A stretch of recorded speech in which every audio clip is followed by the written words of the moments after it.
Hello friends, আজকে নিয়ে চলে এসেছি প্রত্যেকেরই মন ভালো করা একটা দারুণ রেসিপি। মুচমুচে খাস্তা বাড়িতে বানানো ছোট্ট নিমকি।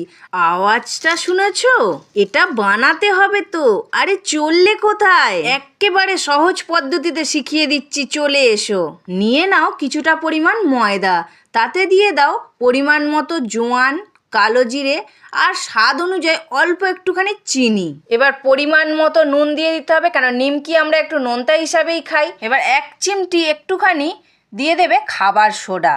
খাবার সোডাটা কিন্তু অবশ্যই দেবে, তবে মুচমুচে হবে, খাস্তা হবে, আর একবার বানালে বারবার খাবে। আর দেবে হচ্ছে ময়ান হিসাবে 1 চামচের মতো ঘি আর 3 চামচের মতো সাদা তেল মানে রিফাইন অয়েল। এবার ময়দা, তেল, ঘি সব রকম একসাথে খুব সুন্দর করে দোলে দোলে ময়ামটাকে রেডি করতে হবে। এবার ময়ামটা কিভাবে রেডি হয়েছে বুঝতে পারবে, এই মুঠো করে দেখাবে।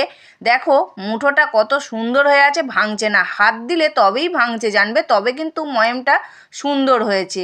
এবার একটা আঙুল চুবিয়ে উষ্ণ গরম জলে দেখবে আঙুলটা দিয়ে তোমার আঙুলটা সহ্য করতে পারছে কি না, তবেই কিন্তু সেই জল অল্প অল্প ছিটিয়ে ছিটিয়ে এইভাবে একটা ডো তৈরি করে নেবে। দেখো বন্ধুরা, এখানে আমার ডোটা তৈরি হয়ে গেছে। আর কতটা নরম বা শক্ত হয়েছে বুঝতে পারছো। খুব নরমও না আবার খুব শক্তও না, একটু শক্ত শক্ত রাখতে হবে, কেন নুন চিনি আছে, তার থেকে একটু জল বেরোবে।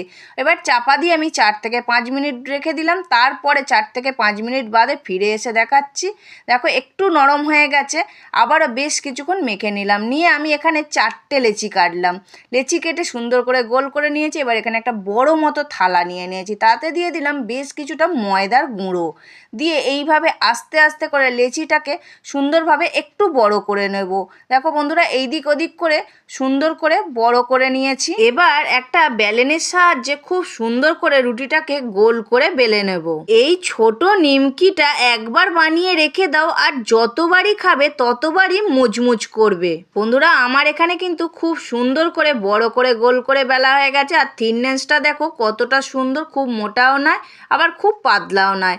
এবার একটা ছুরির সাহায্যে খুব সুন্দর করে লম্বা লম্বা করে কেটে নেব। এবার কেউ খুব সরু সরু পছন্দ করে, আবার কেউ মিডিয়ামটা পছন্দ করে। আমি এখানে মিডিয়ামটা করেই কেটেছি, লম্বা লম্বা করে।